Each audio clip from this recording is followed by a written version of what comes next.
buat kami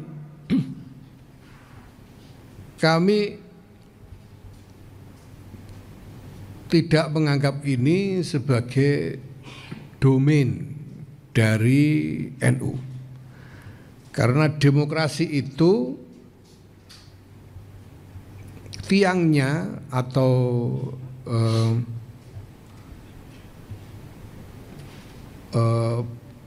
pondasinya adalah partai-partai politik. Ini silakan. Dari bawah.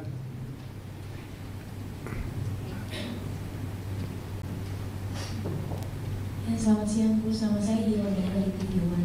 Ini sebenarnya agak out of topic sedikit dari pendidikan dan lain-lain. Ini mengenai putusan MK yang baru aja diputuskan sama MK terkait dengan presidensial threshold. Nah, tanggapan Bu Syahri sebagai ketua PBNU ini, NU ini kan dikenal sebagai ormas Islam terbesar. Nah, kira-kira tanggapan mengenai presidensial threshold itu seperti apa Bu? Pertama-tama saya kira perlu dipahami ya bahwa posisi NU dan warganya di dalam hal ini kan hanya sebagai pencoblos. Kalau kita diberi kesempatan nyoblos, kita nyoblos itu aja. Nah, soal siapa yang boleh nyalon atau tidak, ini kan domain dari aktor-aktor politik kelembagaan, ya, yaitu partai-partai, DPR, ya, dan lain sebagainya. Ya, saya kira ini perdebatan yang cukup lama dan sekarang kebetulan sudah menjadi keputusan MK. Ya. Pasti MK di dalam membuat keputusan ini punya nalar konstitusionalnya sendiri tentang apa yang menurut MK lebih konstitusional. Ya. Nah, sementara di sisi lain, saya kira aktor-aktor politik ini dan terutama para pemimpin politik kita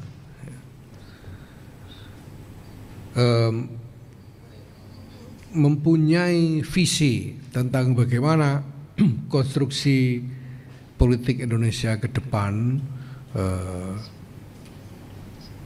harus diciptakan supaya ada keseimbangan antara tuntutan demokratisasi dan efisiensi manajemen politik nasional. Ya. Kita tentu tidak hanya berpikir pokoknya asal demokrasi dengan mengorbankan katakanlah sistem politik yang tidak efisien gitu ya. Tentu tidak, ya. Tapi harus ada perimbangan tentang hal itu. Saya kira ini menjadi gagasan dari para pemimpin politik. Nah, buat kami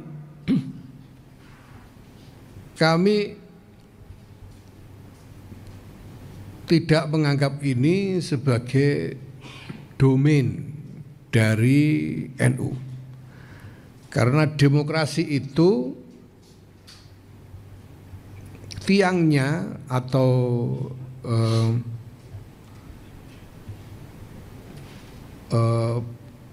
pondasinya adalah partai-partai politik. Jadi ini domain dari partai-partai politik. Ya, demokrasi kita demokrasi melalui partai-partai politik. Maka pertama-tama bagi kami saya kira bahwa partai-partai politik itu harus diberi kepercayaan untuk membangun konstruksi demokrasi Indonesia yang lebih baik ke depan. Ya. Karena tidak mungkin demokrasi bisa berjalan tanpa partai-partai politik yang dipercaya oleh rakyat. Nah, kita butuh partai politik yang kuat dan kita butuh adanya kepercayaan atau trust dari rakyat kepada partai-partai politik ini sebagai jembatan yang menyambungkan aspirasi dari rakyat ini kepada agregasi politik di tingkat negara dan pemerintahan. Ya, nah sekarang sudah ada keputusan MK seperti itu. Nah, tentu selanjutnya ya tergantung bagaimana lembaga-lembaga politik yang ada, mulai dari partai-partai, DPR, MPR, pemerintah di dalam merespon keputusan MK ini dan sampai kepada bagaimana nanti implementasinya di dalam pelaksanaan pemilu atau pemilihan presiden itu sendiri. Terima kasih. Terima kasih. Soal libur ini yang libur apa gitu loh. Sekolah, kalau sekolah itu sekolah yang mana? Nah, ya sekolah formal yang libur kan, selama 9 penuh. Jadi ya wacana, tapi kita udah pernah sekolah libur 9 penuh itu dulu sudah pernah.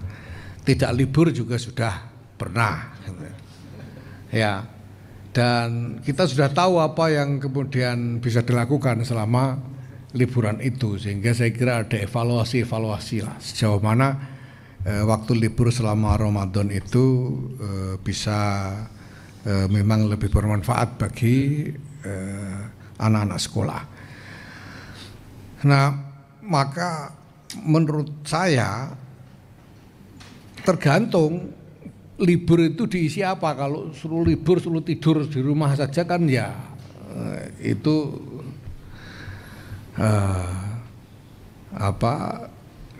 tidak seperti itu yang kita inginkan toh.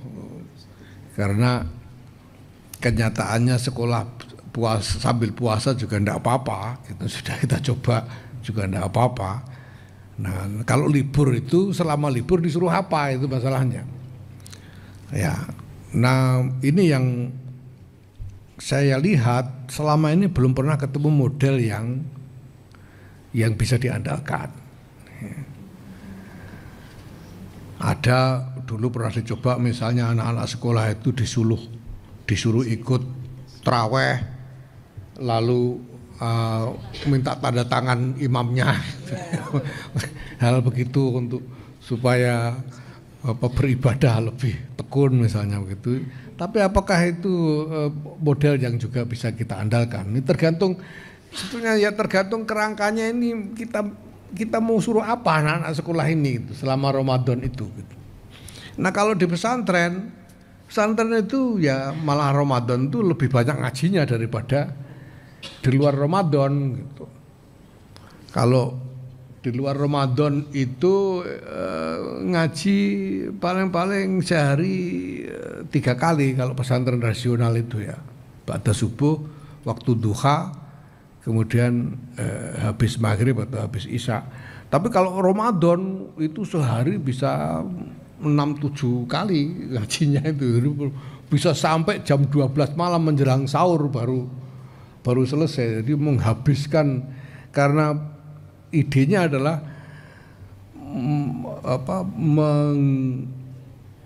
memanen barokah sebesar-besarnya dari bulan Ramadan ini, sehingga ngajinya malah diintensifkan supaya barokahnya bisa dapat lebih banyak. Itu kalau pesantren ya.